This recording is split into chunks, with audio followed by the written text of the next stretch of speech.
welcome back to Franklin Covey's twice weekly podcast on leadership with Scott Miller. That's me. I'm your host every Tuesdays and Fridays for nearly 7 years. I've been privileged to host Franklin Covey's podcast, where we interview some of the world's most renowned thought leaders, where we take this podcast and the Franklin Covey brand and spotlight it on people that we think have insights, best practices, experiences, mistakes, failures, successes, and they're interested in sharing them to turn you into a better leader. Perhaps you are a formal or informal leader. Maybe you are a first-time, first-level, mid-level, or executive-level leader. Franklin Covey is known worldwide as the most trusted leadership firm in the world, founded in part by the seminal author Stephen Covey nearly 40-plus years ago, who, of course, wrote, amongst many books, The 7 Habits of Highly Effective People. Each week, we have conversations with CEOs, founders, entrepreneurs, intrapreneurs, solopreneurs, wannapreneurs, people who are artists, professors, academics, researchers. Sometimes they are in the C-suite. Perhaps they have recently left the C-suite, which has given them a little more latitude to kind of tell it like it is. And in fact, that describes maybe even today's guest. You know him because of his prolific thought leadership as one of the nation's most well-known leadership coaches. He's Garry Ridge. He is the chairman emeritus and former CEO for many decades of a company whose products you have under your sink in your kitchen or in your garage. Of course, I'm talking about the WD-40 company. Garry Ridge is the author of the newly released book, Any Dumbass Can Do It, Learning Moments from an Everyday CEO of a multi-million-dollar company. Lean forward for this. Garry Ridge, welcome to On Leadership. G'day, Scott. It's just a pleasure to be with you. Thank you so much. Hey, it's our honor. We've been chasing you for a long time to have you on the podcast, and what a nice compliment that you took the time to join us and at my invitation talk about this book that is just out on the market. So, Garry, everybody knows what WD-40 is. Not everyone knows what that means and the origin behind that. I'm going to ask you in a moment if you'll address that first. Would you rewind a couple of decades? For those who aren't aware of you and your journey, would you just talk about where you were born, what happened next, and how you got here today? Yeah, thanks. Well, I'm an Aussie, as you know, Scott. I was born in Sydney, Australia. I grew up in a little suburb called Five Dock. I went to school and left school and did a management trainee course and eventually ended up working for the licensee of WD-40, actually in Australia. And in 1987, the company was really starting to think seriously about global expansion. So they wanted to open a subsidiary in Australia. And I got a phone call one day from the then CEO that I'd met a few times as I traveled to the US for meetings. And it sort of went like this. Hey, Garry, we would like to open a subsidiary in Australia to start developing the Asia Pacific market. Are you interested? And I said, oh, wow, that sounds exciting. My dad was an engineer. He worked for one company for 60 years. And when I said to him, what do you think, Dad? He said, you can't go wrong with that stuff, son. So take advice from your dad. So from 87 to 94, I worked out of Sydney and did a lot of work in Asia. In 94, I was having a conversation with the same guy, the CEO, and I said, is there anything else you'd like me to do? And he said, you want to move to the US? I said, to do what? He said, come over here and help me take the blue and yellow can with a little red top to the world. And that sounded pretty exciting. So 94, we moved to San Diego. In 97, he retired. And for some reason, the board of directors of a US public company thought that this dumbass from Australia might be okay. And I got the opportunity to lead the company as CEO, which I did for the next 25 years, which was an amazing experience and where I learned most of what is in the book that I'm sharing with you today. It's a remarkable story just to inspire everyone what perseverance and dedication and hopefully loyalty and interest in a brand can do for your own career. Equally as interesting is the actual origin story behind the name of the company, which I think very few people know. Everybody has the blue can with a spray top that fixes my back slider glass door every weekend. I probably go through a quart of it. Will you remind everybody what the origin of the name is and what the lesson is, even maybe to tease out of that for their own organizations and entrepreneurial yearnings? Sure. In 1953 in San Diego, there was a challenge to solve condensation and corrosion in the umbilical cord of the Atlas space rocket. And there was a little fledgling company called Rocket Chemical Company. And the chemists got together and started to formulate solutions to try and solve the problem. And solution 1 didn't work, and 5 didn't work, and 7 and 15 and 22 didn't work, and 33 didn't work, nor did 36, nor did 39. But the 40th formula worked. And that's why it was named WD, Water Displacement 40th Formula. And I think the learning moment from that is great things come from experiments and learning moments. So never give up. And I'm really glad that 39 didn't work, because I wouldn't be here today if 40 was not the successful product. And I think WD-39 doesn't sound as good as WD-40 anyhow. Garry, how has the learning from number 40 played out in your own life and career? Are there any setbacks or trials or tests or things did not work out and all of a sudden, metaphorically, the 40th time for you? I mean, it's so many lessons to tease out in our own careers and our resilience and our perseverance. We'll talk later about your passion around, how failure is not final. But for this one, what's a corollary to your own life or career, to the name of the company? Well, we're just these basic human beings bumbling our way down the pathway of life, Scott. So, really identifying the things that drive us. I have a favorite saying, am I being the person I want to be right now? And who is that person? And I think, whether it be you ask yourself that question 39 or 40 times, I think a lot of leadership is about self-awareness. So I don't know that I have a complete, comparison to the 40. I've probably had 40,000 opportunities like that in my career. But I think the awareness of, if it doesn't work, try it again. I've obviously read your book and heard you speak live and in person and on other virtual events. One of the topics that you're passionate about and that you evangelize, if you will, is how we treat failure in our life, how we treat the temptation to look back or to feel shame or regret.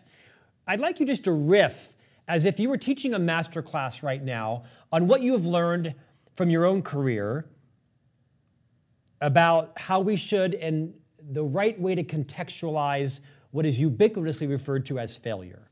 Well, firstly, when you think about it, failure or the fear of failure is one of the most disabling emotions we have. And, if you think about great things that are developed over time, it's through a progression of failures. And, I talk about it in the book. I love the work of Professor Amy Edmondson, where we talk about psychological safety. And it's really about creating an atmosphere within an organization where people who are brave enough to experiment are rewarded and applauded for the bravery to do that. And that's where, the learning moment was born. The definition of the learning moment is a positive or negative outcome of any situation that needs to be openly and freely shared to benefit all people. And when you go back to the beginning of the company, it was really based on just that. Those 39 learning moments were vital to the creation of this wonderful product that's now in 176 countries around the world. Garry, in your book, you stake a pretty serious claim. In fact, to quote you, our prime purpose in life is to make people happy. It kind of reminds me of the quote that I'll slaughter from George Bernard Shaw that said something along the lines of, what is life's purpose if not to make life easier for others? Why is that kind of a table stakes value proposition for you, that our purpose in life is to make people happy? Well, if we can send people home happy from organizations, happy people create happy families. Happy families create happy communities, and happy communities create a happy world. And Scott, I'm sure you would not argue with me that a little happier world right now might be a great thing.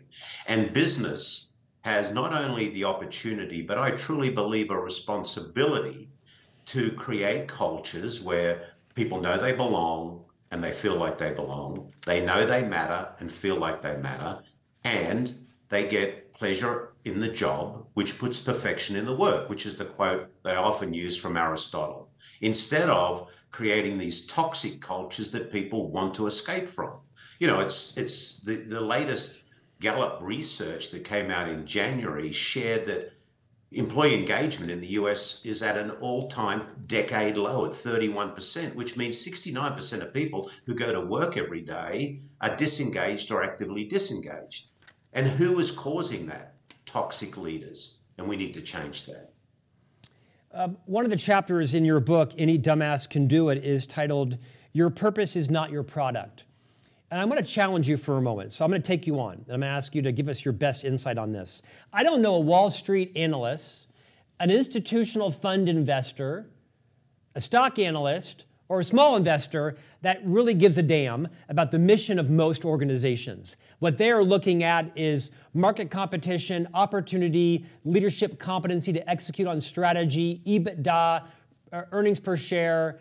And I'm on lots of these calls. I've met many of these people. I've been on investor meetings and rounds and road shows. And there is friction between, in any organizational company that's public, between their mission and their purpose, and the vast majority of what the leadership has to care about, which is whether or not the analyst goes, quote, off the ranch and says, we think they're going to do this, they're going to do that, and then they miss it, and the stock tanks, and then, market cap is wiped out, and then the stock. The fact of the matter is, 99% of employees do not give a damn about your company's stock price or your EBITDA. They want increasingly to feel connected, feel valued. They want balance. They want mental health. They want to be respected and appreciated, and they want to work on something that they feel is worthy. And I think there is a huge gap between what investors and analysts and senior leadership is obsessed with and what the vast majority of people who have low engagement care about. How do you bridge that gap? Take that as long as you'd like. Scott, you're right, but the gap is narrowing. When I first started to talk about the culture is the ultimate competitive advantage back in to the early 2000s with the investment community, I admit they rolled their eyes. But in the last 10 years, that's become a very, very important conversation to have. Every effect has a cause. And if the effect is a growing, profitable company, the cause is two things: a clearly defined, executable strategy and a high will of the people. You and I, Scott, could write a marketing plan and take it across to some smart, professor and say, give us a score on this marketing plan. They say, Scott and Garry, well done, gents.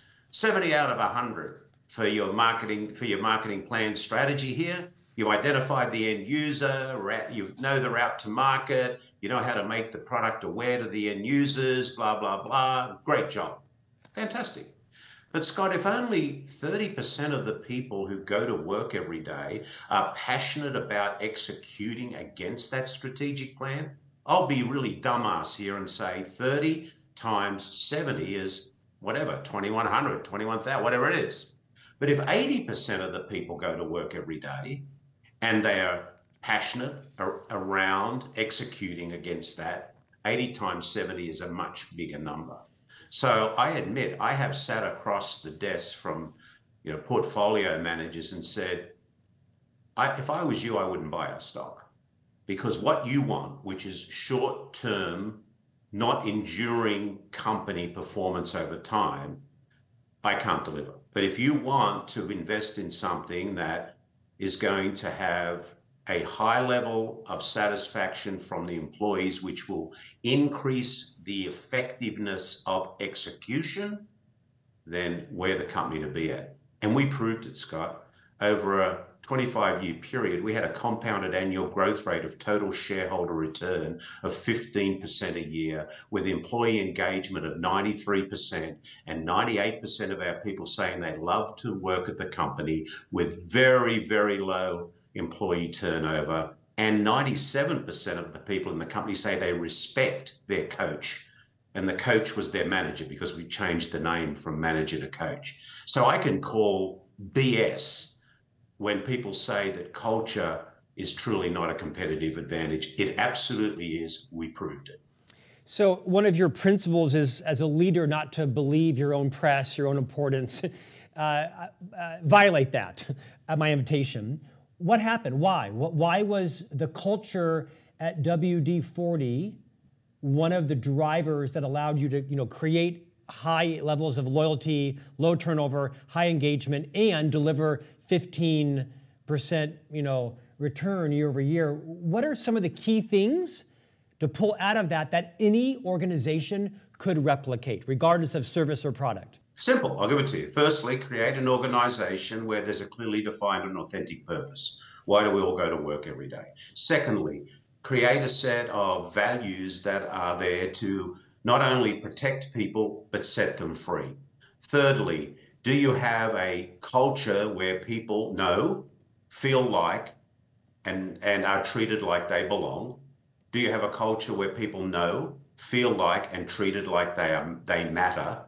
And do you have a culture where, because you have a clearly defined set of values, people don't have to quack up the hierarchy to get some decision, that people wherever they are in the world, the sun never sets, can make a decision and go forward without churn within the organization?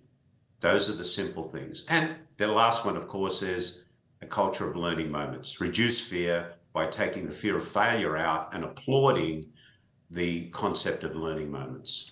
Let's unpack that last one, because you write about it in the book as well, too. What does that look like? I mean, in an organization that might be fairly risk avoidant because they're either in healthcare or science or technology or something like that, or not for that matter.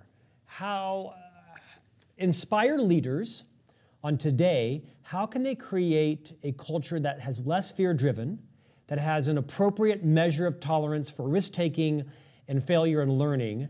What if you teased all that together, pour it in a cup and drink it? What are the key ways to create that? Sounds great, hard to do.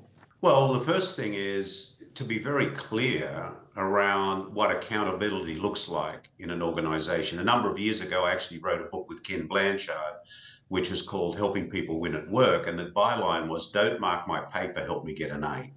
So the first step is, have we clearly defined what an A looks like in the organization? Mostly that important. Then secondly, I don't care what organization you're in, nothing is perfect. But if you're having people hide failure, then you are not getting to the result that you want, which is what really works. So clarity around expectations, open communication, what do we expect from each other, and being able to honestly, candidly, and I call candor no lying, no faking, no hiding. I believe most people in organizations don't lie, Scott. I believe they fake and they hide. And they fake and hide because of fear. So embrace the learning moment. So many great questions posed in your book. What makes a soul-sucking CEO? You mean this guy? This is Alec, the soul-sucking CEO. And Alec has a number of attributes. Number one, his ego eats his empathy instead of his empathy eating his ego. Alec is always right. He has all the answers, even the wrong ones. He thinks, or it could be Alice, by the way, they think they're corporate royalty. I've spent my life climbing up this ladder of success in this organization. They never spend a lot of time in the stinky locker room. They hate feedback. They think that's for somebody else. They're fear-based. They love to create fear. They don't keep their commitments, and the list goes on. So Alec, or Alice, the soul-sucking CEO, is really the one who's creating the presence of a toxic culture. I don't believe that Alex and Alice are bad people. I don't think they're sociopaths, by and large. I don't think they wake up in the morning wanting to destroy culture or make mistakes or diminish people. Why do Alex and Alice become that? What's happened along the way? Lack of awareness. And Marshall Goldsmith, who's a dear friend of mine, really nails it in his book, What Got You Here Won't Get You There, in that we talk about, are we aware of the behaviors that we have that's creating this toxic culture in the organization. Now, I would challenge you. I think some leaders do get up in the morning where their ego is absolutely in hyper mode, and it just blinds them in what they want to do.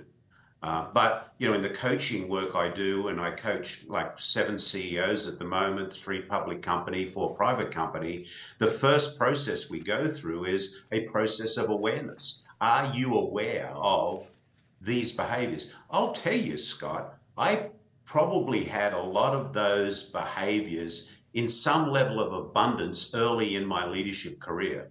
And it wasn't until I went back to school in 1999 and did a master's degree in leadership, which was based on the success of servant leadership, and that's where I met Ken, that I became aware of my behavior that was not going to benefit building a great culture.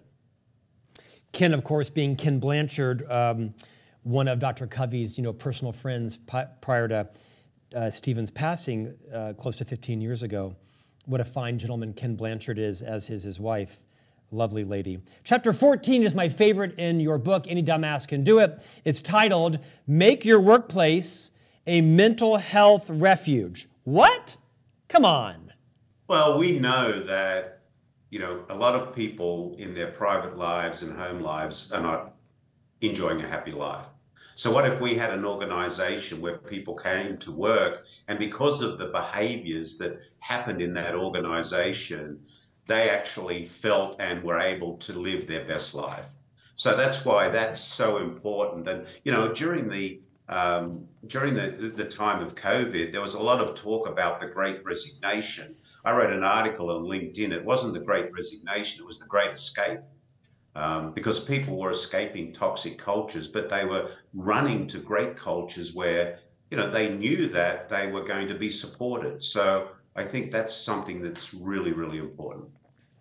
Garry, let's finish our time together. I just kind of want to open mic. You have such a breadth of experience as an individual contributor, as an innovator, as a disruptor, as a maintainer of brand equity, as a shepherd of culture, as a deliverer of profit and profitability, as an author and a coach, a speaker. I'd like to just take 3 or 4 minutes and allow you to sort of riff open mic to anyone who is looking to found a company, who is leading an organization, who's looking to be promoted into a leadership role. What are the maybe 4 or 5 things that you've learned that are principles that govern everyone's behavior, everyone's trajectory, every industry? They're sort of agnostic to culture or product or any of that. Use this time to have everybody sort of drink from the fountain of Garry Ridge. Well, that's a big ask. I think the first thing I would say, it's not about you. It's about the privilege you have in leading others. So the first, the 3 most powerful words I think I ever learned, and I talk about it in the book, is I don't know. Remember that you are there to bring out the best in others, and they'll bring out the best in you. Secondly, your role as a coach. You're not there to manage people. You manage inventory. You manage, your bank account. In fact, in a lot of dictionaries, the word manager is described as manipulator. As a coach, you're there to help people play their best game. And if you think about it simplistically, Scott, a great coach never runs on the field and takes the ball off the player. That's micromanagement. A great coach never goes to the podium to pick up the prize. That belongs to the person who deserves it. And a great coach spends a lot of time in the locker room. And the locker room is where you build psychological safety. So it's not about you. It's about those you have the privilege to lead. They will do their best work if they know that you respect them and you are there to help them achieve more. And you can't do it on your own. I often introduced myself when I was at WD-40 like this. G'day, I'm Garry Ridge. I'm the consciously incompetent, probably wrong and roughly right chairman and CEO of WD-40 Company, and I need all the help I can get. So if you're out there leading a company, you need all the help you can get, whether you believe it or not. And there's no better place to get it than those that you have the privilege to lead. Garry, on the business side, speak to all of the entrepreneurs, people with side hustles, people with dreams. I think America has the highest percentage of people, quote, who dream of entrepreneurship. I'd say fools, but anyway, who am I to rain on their parade? If you had to give some advice, if you were an incubator and you were just coaching entrepreneurs all day long, is there one or two things you've learned in business in 2025 that you'd say, don't forget these two things? It's simple, but it's not easy. And I think, again, as an entrepreneur, you've got to have a backbone of steel, but you've also got to have a heart of gold. And you've got to be consistent. Never, ever, ever give up. I mean, it's hard. Leadership is hard. But I think it's around, and also, have you clearly thought about whatever it is you're trying to develop? It really has a demand from the end user that you're trying to appeal to. So, don't get caught up in your own PR, and make sure you're testing what you have so that you can get honest feedback. Garry, I'm a reasonably well-networked person. Your book may be the first where I personally knew every single one of the thought leaders who had endorsed the back cover: Simon Sinek, Adam Grant, Amy Edmondson, Hubert Joly, and Marshall Goldsmith. What an amazing group of people that have come out to support the gems, the jewels, if you will, that are in your new book, Any Dumbass Can Do It, Learning Moments from an Everyday CEO of a multi-billion-dollar company. Garry Ridge, you are the Chairman Emeritus of the WD-40 Company and the new author of this book. We wish you best of success as you continue to pollinate the insights from your own career. Thanks for joining us today. Thank you very much, Scott. It's been a pleasure being with you. I appreciate it. And we'll see you back here next week for a new conversation on leadership.